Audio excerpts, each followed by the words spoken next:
Salam Bapak Ibu dan Saudara.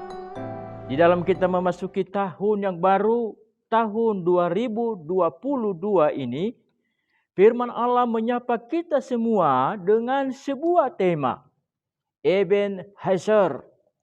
Dasar firman Tuhan bisa kita baca di dalam 1 Samuel pasal yang ke-7 ayat yang ke-12. Demikianlah bunyi firman Tuhan.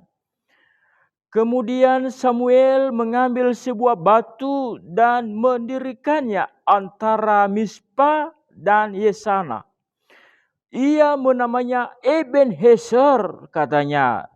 Sampai di sini Tuhan menolong kita. Saudara-saudara, Ebenezer berasal dari bahasa Ibrani.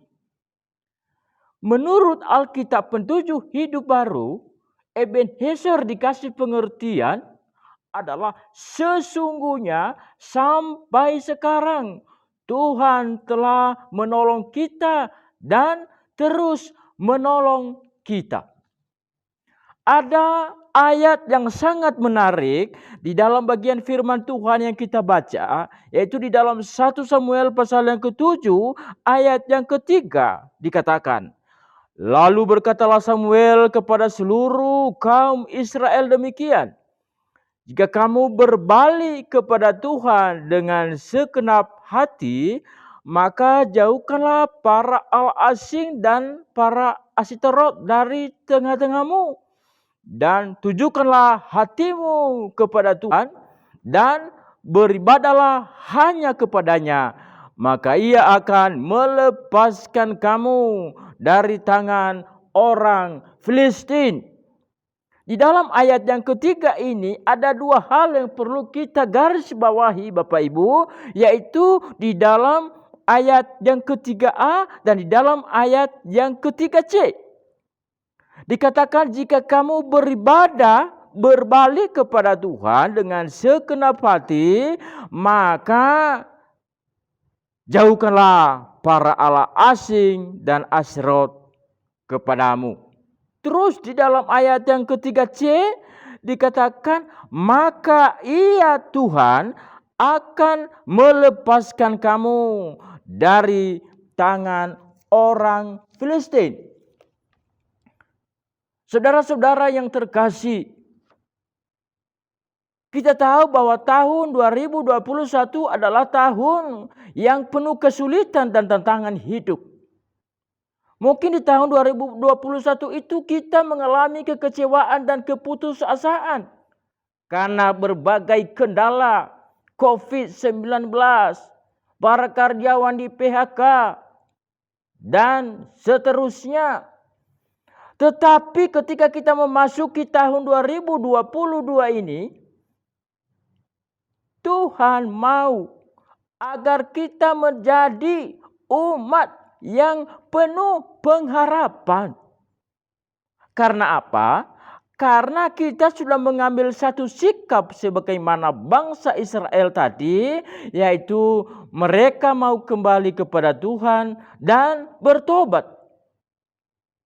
Untuk itu lewat firman Tuhan memberikan satu harapan kepada kita bahwa tahun 2022 ini adalah tahun pengharapan bagi anak Tuhan.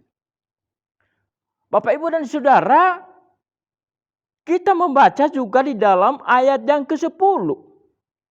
Dikatakan di sana, sedang Samuel mempersembahkan korban bakaran itu, majulah orang Filistin berperang melawan orang Israel. Tetapi pada hari itu Tuhan mengguntur dengan bunyi yang hebat ke atas orang Filistin dan mengacaukan mereka sehingga mereka terpukul kalah oleh orang Israel. Saudara-saudara, mungkin kita bertanya di dalam hati, loh, kita ini sudah rajin beribadah kepada Tuhan. Kita sudah berbalik kepada Tuhan seperti bangsa Israel itu. Tetapi kok di dalam ayat yang ke-10 dikatakan bahwa orang Filistin musuh bebuyutan orang Israel itu kok maju, datang, menyerang. Wah, ini gak adil. Ya, kalau sekarang bisa kita mengatakan ya kita sudah rajin doa pagi. Mungkin kita juga rajin doa malam. Mungkin juga kita aktif di dalam berbagai kegiatan gereja. Tetapi kok masalah datang secara bertubi-tubi. Belum selesai masalah yang satu, sudah timbul masalah yang lain. Tuhan di mana? Bapak, Ibu, dan Saudara yang terkasih, jangan kita putus asa dan kecewa dulu. Jangan kita cepat mengeluh dulu. Kita baca di dalam ayat yang 10 tadi, jelas-jelas Tuhan memberikan ketegasan, mengatakan ayat yang ke-10b dikatakan, tetapi pada hari itu Tuhan mengguntur dan Tuhan mengacaukan musuh, yaitu orang Filistin. Bapak, Ibu, dan Saudara yang terkasih di dalam Tuhan, saya mau mengatakan kepada kita pada pagi hari ini bahwa sebenarnya Tuhan itu tidak membiarkan bangsa Israel atau kita semua menghadapi kesulitan tantangan hidup.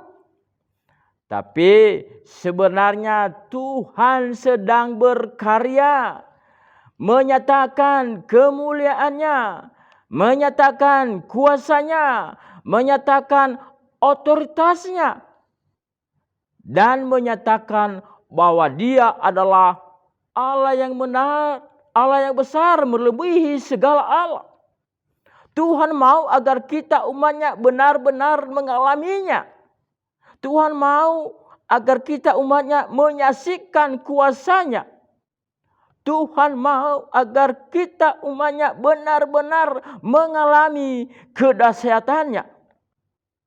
Tuhan mau kita terbuka mata rohani bahwa Tuhan itu adalah Tuhan yang tidak pernah meninggalkan kita. Tadi firman Allah di dalam ayat yang ke-10 C dikatakan, sehingga mereka terpukul kalah oleh orang Israel.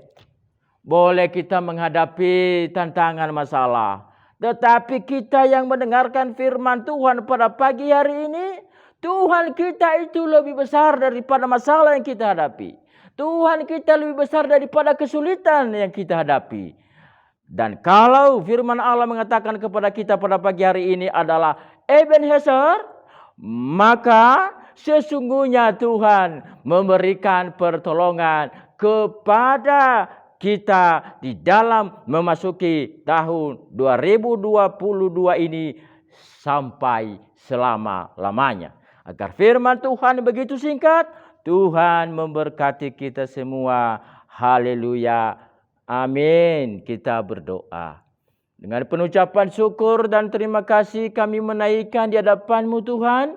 Kami mengucap syukur Engkau telah mengantarkan kami di dalam memasuki tahun 2022 ini. Dan kami bersuka cita oleh karena kami umat-Mu yang penuh dengan pengharapan. Terima kasih Tuhan, dalam nama Yesus kami berdoa. Haleluya. Amin.